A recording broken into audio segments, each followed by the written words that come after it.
오늘은 에스겔서 37장의 말씀을 보도록 하겠습니다. 이 37장의 내용은 에스겔서 전체에서 가장 많이 알려진 내용인데요. 바로 이스라엘의 회복에 대한 환상입니다. 마른 뼈가 살아나서 군대를 이루고 그 군대를 통해서 하나님의 역사를 이루는 그 환상을 하나님께서 에스겔에게 주신 내용입니다. 오늘도 이 말씀을 통해서 신실하신 하나님, 그 하나님께서 우리를 구속하시고 하나님의 백성으로 삼으시고 마침내 하나님께서 우리를 회복시키는 놀라운 은혜를 이 말씀 통해서 깨달을 수 있는 저와 여러분 되기를 주님의 이름으로 축복합니다. 37장 1절에 여호와께서 권능으로 내게 임하시고 그의 영으로 나를 데리고 가서 골짜기 가운데 두셨는데 거기 뼈가 가득하더라.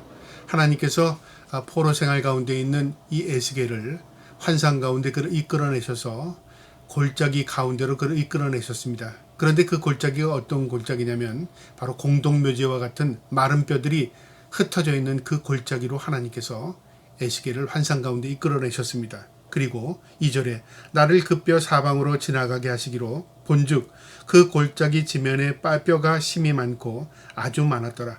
하나님께서 그 골짜기 가운데로 에스겔을 이끄시는데요.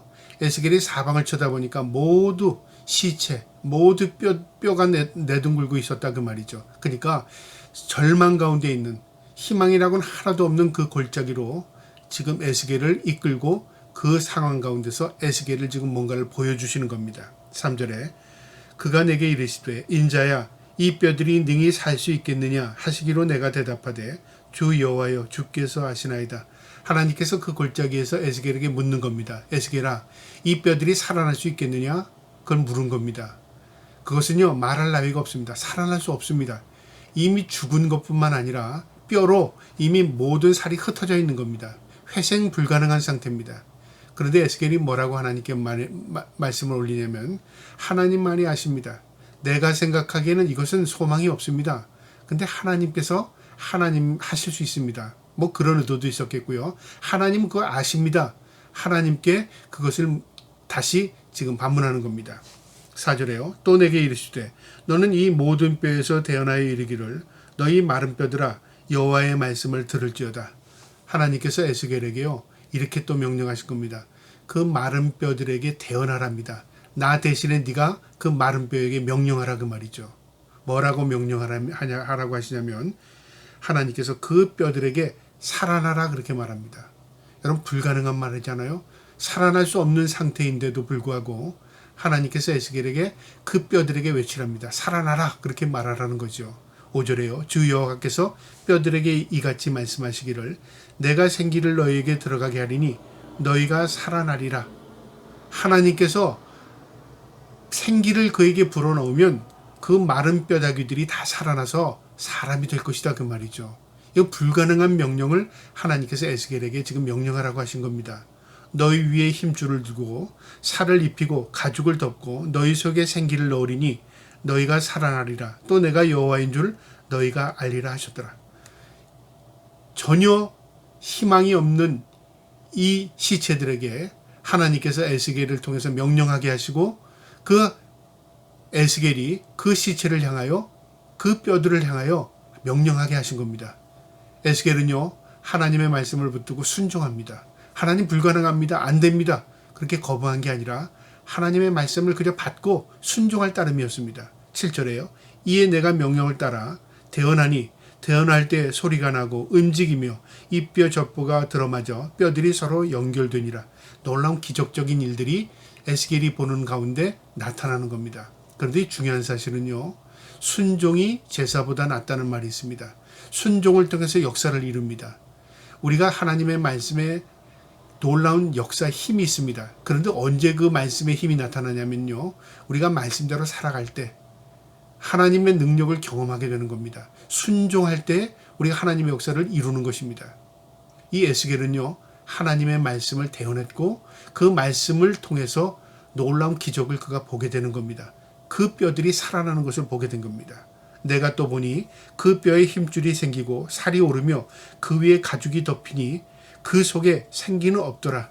모든 것들이 살아나는 것 같은데 아직 시체에 불과했다 그 말이죠. 모든 것은 뼈에서 살이 덮어지고 사람 형상을 갖추었지만 아직 그 몸에는 생기가 없었다 그 말이죠. 영혼이 들어가지 않았다 그 말입니다. 우리가 몸이 있다고 해서 살아있는 게 아니죠. 몸이 있어도 우리가 생명, 영혼이 있어야 합니다. 지금 이 명령을 통해서 하나님의 명령을 대언했던 이 에스겔이 보는 모습은 뼈다귀들이 다 살이 덮여져 있고 힘줄이 덮여져서 이제 사람 형상을 가지고 있습니다. 그런데 생기는 없었다. 영혼이 없었다 그 말입니다. 9절에 또 내게 이르시되 인자야 너는 생기를 향하여 대언하라. 생기에게 대언하여 이르기를 주 여호와께서 이같이 말씀하시기를 생기야 사방에서부터 와서 이 죽음을 당한 자에게 붙어서 살아나게 하라 하셨다 하라. 이제 영혼 생기에게 명령하랍니다. 생기가 그 육체에 들어가게 하는 겁니다. 그런데 보니까 사방에서부터 와서 그 죽음을 당한 자들에게 붙어서, 여러분 여기서 중요한 사실은요, 영혼이 밖에 있었다는 거죠. 그 육체 안에 있는 영혼을 살려내는 게 아니라요, 육체 따로 영혼 따로죠. 영혼을 불러들인 겁니다. 그러니까 사방에서 그 영혼들이 생기가 그 육체에 들어가니까 이제 살아나는 사람이 된 거죠. 하나님께서 인간을 창조할 때는요, 하나님께서 흙으로 사람을 빚으시고 그 다음에 뭐라고 창세기에 말씀하시냐면 그 코에 생기를 넣으니 생명이 되었더라. 생기를 불어넣었습니다. 영혼을 불어넣었더니 그가 사람이 된 겁니다. 그럼 이 영혼은 뭐냐? 하나님의 닮은 형상을 만드는 겁니다. 그러니까 우리 인간은요, 다른 생명체와는 다릅니다. 모두 생명을 가지고 있는 것 같지만 영혼이 이 안에 있습니다. 그래서 우리가 하나님을 압니다. 알고요. 하나님을 찾습니다. 그리고 하나님을 고백합니다. 그리고 하나님의 뜻을 묻고 살아갑니다. 이게 영적인 존재이기 때문에 그렇습니다. 하나님께서 그 육체에게 생명을 불어넣으라고 명령하시니까 에스겔이 그대로 하니까 생명이 들어갑니다. 생기가 들어갔습니다. 10절에요. 이에 내가 그 명령대로 대언하였더니 생기가 그들에게 들어가매 그들이 곧 살아나서 일어나 서는데 극히 큰 군대더라. 그들이 살아나서 군대를 이룬 겁니다. 그러니까 이들이요, 죽은 마른 뼈와 같은 존재들이 하나님의 놀라운 역사로 인해서 에스겔이 보는 앞에서 군대로 이루어진 거죠. 이건 뭐냐? 능력을 의미합니다. 힘을 갖게 되었다 그 말이죠. 11절에 또 내게 이르시되 인자야 이 뼈들은 이스라엘 온 족속이라. 그들이 이르기를 우리의 뼈들이 말랐고 우리의 소망이 없어졌으니 우리는 다 멸절하였다 하느니라. 이스라엘 민족이 지금 상황이 그렇다 그 말이죠. 그들은 바벨론의 포로로 잡혀가 있었고요. 시간이 지나도 점점 희망을 잃어갑니다. 소망이 끊어진 겁니다. 이제는 안 돼. 누가 우리를 구원한지 할지라도 이제는 안 된다고 생각하는 그런 시기였습니다. 그런데 하나님께서 이 에스겔을 들어서 환상 가운데 이스라엘을 회복시키겠다는 하나님의 약속과 함께 그 소망을 불어넣은 겁니다. 그 소망을 전하라는 겁니다. 여러분, 우리는 소망이 없는 존재들이었습니다. 이미 죄악된 존재였고요. 이미 죄악으로 죽을 수밖에 없는 존재들이었습니다. 희망이라고는 전혀 없었습니다. 그런데 예수 그리스도께서 이 땅에 오셔서 우리를 위해 대속의 죽음을 죽으시고 우리의 구원자 메시아가 되셔서 우리가 하나님께로 나갈 수 있는 길을 열어주셨습니다. 그래서 우리는 참된 소망을 붙드는 겁니다. 그래서 예수 그리스도는 우리의 소망이 되는 겁니다. 이스라엘 민족에게도 소망이 없었습니다. 끊어졌습니다. 그런데 에스겔 선지자를 통해서요, 그들에게 소망을 불어넣으신 겁니다. 12절에 그러므로 너희는 대언하여 그들에게 이르기를 주 여호와께서 이같이 말씀하시기를 내 백성들아 내가 너희 무덤을 열고 너희로 거기에서 나오게 하고 이스라엘 땅으로 들어가게 하리라. 그들을 부르시고 무덤에서 나오게 한다. 1차적으로 하나님께서 때가 되면 그들을 불러내시고요. 무덤과 같은 그들의 어둠만이 깔려있던 그 바벨론에서의 그 노예 생활에서 풀려나게 하셔서 그들의 고향 땅이 이스라엘로 돌아오게 하겠다. 하나님의 약속이 다시 에스겔을 통해서 말씀하시는 겁니다. 13절에 내 백성들아 내가 너희 무덤을 열고 너희로 거기에서 나오게 한즉 너희는 내가 여호와인 줄 알리라. 이스라엘 민족을 하나님께서 이제 해방시키겠다. 때가 되면 하나님은 그들을 불러내겠다. 약속하셨고요. 그 다음에 이 말씀은 죽은 영혼에게도 하시는 말씀입니다. 공동묘지에 많은 무덤들이 있습니다. 주님이 재림하시면요, 무덤이 열린다고 말합니다. 그리고 죽었던 자들이 생기를 얻어서 살아납니다. 그리고 하나님 공중에 휴거되어서 주님을 공중에서 만나게 됩니다. 놀라운 역사죠. 우리는 그 소망을 잊고 사는 사람들입니다. 이스라엘이 지금은 여러 가지 어려움 가운데서 그 민족을 이루고 있지만요. 때가 되면 그들도 회개할 것이고요. 때가 되면 그들이 죽였던, 그들이 거부했던 메시아 예수 그리스도를 구주로 영접할 날이 올 것입니다. 그리고 그들이 회복되면 주님이 오실 날이 다가온 겁니다. 우리가 점점 그런 상황을 이제 맞이하게 될 것입니다. 14절에요. 내가 또 내 영을 너희에게 두어 너희가 살아나게 하고 내가 또 너희를 너희 고국 땅에 두리니 나 여호와가 이 일을 말하고 이른 줄을 너희가 알리라. 여호와의 말씀이니라. 하나님께서 너희에게 내 영을, 하나님의 영을 너희에게 불어넣어서 하나님을 찾게 만들겠다 그 말이죠. 그리고 너를 살아나게 하겠다. 그리고 너희를 고국 땅으로 돌려보내겠다 그 말이죠. 전적인 100% 하나님의 은혜와 국률입니다. 이스라엘 민족이 한 거 없습니다. 그들이 회개를 해서, 그들이 군대를 조직해서 해방해서, 그들이 뭉쳐서 고향으로 돌아와서 그거 아닙니다. 그들은 이미 소망을 잃었습니다. 완전한 무능력 상태였습니다. 그런데 하나님께서 소망을 주신 겁니다. 그리고 그 소망을 붙들게 하시고 그 소망 가운데 하나님께서 이끌어내시는 겁니다. 우리도 이 땅에 살지만요. 소망 가운데 사는 사람들입니다. 누구에게요? 바로 하나님께. 저와 여러분이 그 소망 붙들고 살기를 주님의 이름으로 축복합니다. 이제 15절부터는요. 이 흩어졌던 이스라엘 민족을 하나님께서 통합해서 한 민족으로 하나님께서 다스리시겠다는 약속의 메시지인데요. 이스라엘 민족은 솔로몬 이후에 남북으로 갈려졌습니다. 여로보암과 르호보암이 북남을 갈라내고요. 그들의 왕으로 즉위했습니다. 이제는 하나가 될 수 없는 나라들이었습니다. 그래서 북쪽을 이스라엘, 남쪽을 유다라고 불렀습니다. 그런데 이 바벨론 포로 이후에 이스라엘 민족이 돌아와서 두 나라로 다시 세워지는 게 아니라 이제 한 나라로 하나님께서 세우시겠다는 겁니다. 이 말씀은 궁극적으로요. 하나님께서 이스라엘 한 나라로 세우겠다는 하는 말씀이고 또한 이 말씀은 하나님의 백성을 불러 모아서 예수 그리스도께서 다스리는 나라, 천국으로 그들을 입성하겠다는 약속의 말씀이기도 합니다. 오늘 이 말씀에서 소망을 발견할 수 있기를 축복합니다. 15절에요.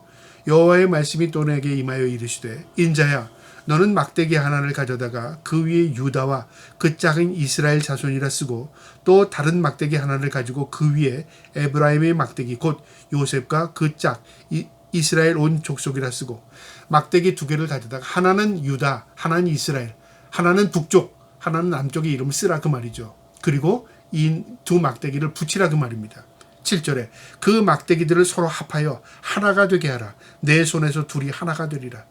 이 퍼포먼스입니다. 그러니까 북쪽 이스라엘, 남쪽 유다의 이름을 쓰고 두 막대기를 붙이라 그 말이죠. 그래서 한 막대기가 되게 하라 그 말이죠. 이것은 하나님께서 이스라엘을 하나로 지금 만들겠다 그 말입니다. 18절에 내 민족이 내게 말하여 이르기를 이것이 무슨 뜻인지 우리에게 말하지 아니하겠느냐 하거든 너는 그 이르기를 주 여호와께서 이같이 말씀하시기를 내가 에브라임의 손에 있는 바 요셉과 그 짝 이스라엘 자손 지파들의 막대기를 가져다가 유다의 막대기에 붙여서 한 막대기가 되게 한즉 내 손에서 하나가 되리라 하였다 하고 너는 그 글쓴 막대기들을 무리 눈앞에 손에 잡고 그들에게 이르기를 주 여호와께서 이같이 말씀하시기를 내가 이스라엘 자손을 잡혀간 여러 나라에서 인도하여 그 사방에서 모아서 그 고국 땅으로 돌아가게 하고 하나님께서 이 북쪽은 아수르에게 남쪽은 바벨론에게 포로로 잡혀가서 이미 흩어졌고 끝난 것 같지만 하나님의 때가 되면 다 불러 모아서 하나님의 약속의 땅인 가나안 땅 이스라엘 땅에 그들을 다시 거처를 삼게 하시고 그들을 회복하겠다는 겁니다. 1차적으로 그것은 성취되었습니다. 그리고 이 영적인 의미는 하나님께서 이제 예수 그리스도가 이 땅에 재림하시면요. 이 일은 완성되는 것입니다. 22절에 그 땅의 이스라엘 모든 산에서 그들이 한 나라를 이루어 한 임금을 모두 다스리게 하리니 그들이 다시는 두 민족이 아니며 두 나라로 나눠지지 아니할지니라. 한 민족이 이스라엘 다스린답니다. 흩어지지 않는답니다. 이 한 왕은 누굴까요? 다윗의 혈통을 가진 바로 메시아 예수 그리스도입니다. 그러니까 이것은요 궁극적으로 천국을 의미하기도 합니다. 23절에 그들이 그 우상들과 가져간 물건과 그 모든 죄악으로 더 이상 자신들을 더럽히지 아니하리라. 내가 그들을 그 범죄한 모든 처소에서 구원하여 정결하게 한즉 그들이 내 백성이 되고 나는 그들의 하나님이 되리라. 하나님께서 그들을 불러내서 다시는 그 민족에게 우상 섬김이 없게 하겠다 그 말이죠. 다시는 그들에게 가증한 물건을 그들이 우상으로 섬기지 않게 하겠다 그 말이죠. 이것은 하나님의 전적인 의지입니다. 그러니까 그들을 정결케 하는 것도, 그들을 거룩하게 하는 것도, 그들을 구별해서 하나님의 나라에 입성하는 것도 모두 하나님께서 하시겠다 그 말이죠. 100% 구원은 하나님의 은혜입니다. 이스라엘이 어떻게 해서 회개해서 이제 하나님께서 그들을 다시 구원한다. 그게 아니라 회개할 수 있는 하나님의 은혜가 그들에게 임할 것이고요. 그들이 통회하고 자복하고 회개하고 다시 예수 그리스도를 메시아로 받아들이고 그들이 메시아를 고대하면 주님이 오실 겁니다. 재림입니다. 그리고 재림하시면 이제 모든 이스라엘을 통합하셔. 이 여기에 이스라엘은요, 이스라엘 민족만의 의미가 아니라 바로 믿음의 후손, 아브라함의 후손, 믿음의 아브라함의 후손, 우리도 포함합니다. 그 민족을 하나님께서 이제 하나님의 나라에 입성할 것이다. 그리고 예수 그리스도께서 왕이 되셔서 우리를 다스릴 것이다. 그 말입니다. 24절에 내 종 다윗이 그들의 왕이 되리니 그들 모두에게 한 목자가 있을 것이라. 그들이 내 규례를 준수하고 내 율례를 지켜 행하며. 이제 하나님의 말씀대로 살고 하나님의 말씀을 지켜 따르고 그들이 하나님을 이제 예수 그리스도를 그들의 왕으로 섬기게 될 것이다 그 말이죠. 25절에 내가 내 종 야곱에게 준 땅 곧 그의 조상들이 거주했던 땅 그들이 거주하되 그들과 그들의 자자 손손이 영원히 거기에 거주했던 것이요 내 종 다윗이 영원히 그들의 왕이 되리라. 바로 메시아를 의미합니다. 그들의 왕이 될 것이다 그 말이죠. 26절에 내가 그들과 화평의 언약을 세워 영원히 언약이 되게 하고 또 그들이 견고하고 번성하게 하며 내 성소를 그들 가운데 세워서 영원히 이르게 하리니. 하나님께서 그들과 언약을 맺으신답니다. 그리고 하나님께서 영원히 그들과 함께 하신답니다. 그리고 그들 가운데 성소를 두신답니다. 모두 무슨 의미냐면요, 하나님이 함께 하시겠다는 의미입니다. 성소는 하나님의 임재의 장소를 의미하죠. 하나님이 그들이 보는 앞에 그들과 함께 하시겠다는 것이고요. 언약 관계를 이룬다. 하나님이 그들의 아버지가 되고 그들은 하나님의 백성, 하나님의 자녀가 될 것이다 그 말입니다. 놀라운 소망의 메시지입니다. 27절에요. 내 처소가 그들 가운데 있을 것이며 나는 그들의 하나님이 되고 그들은 내 백성이 되리라. 내 처소가 그들 가운데 바로 성소죠. 하나님의 임재의 장소입니다. 하나님이 그들과 함께 하신다는 의미입니다. 마지막 28절에요. 내 성소가 영원토록 그들 가운데 있으리니. 영원토록 있겠다. 바로 천국을 의미합니다. 내가 이스라엘을 거룩하게 하는 여호와인 줄 열국이 알리라. 많은 나라 열방들이 하나님의 백성이 어떤 의미를 가지고 있는가 그때 알게 될 것이다 그 말이죠. 그래서 세상 가운데 있지만 지금은 세상의 모든 사람들이 예수를 믿는다는 의미를 잘 모릅니다. 그러나 주님의 재림이 가까우고요. 주님이 이 땅에 도래하셔서 선악을 심판하시고 하나님의 백성들이 구원받는 놀라운 역사를 그들이 보게 될 때가 있을 겁니다. 그러면 어떻게 될 거예요? 어떻게 되겠죠? 그때야 하나님 여호와가 있는 줄 알게 될 것입니다. 세상의 주인이 하나님이심을 그들이 알게 될 것입니다. 우리가 그것을 소망 두고 있는 사람들입니다. 저와 여러분 이 소망 붙들고요. 오늘 하루도 하나님의 백성으로 살아갈 수 있기를 주님의 이름으로 축복합니다. 아멘.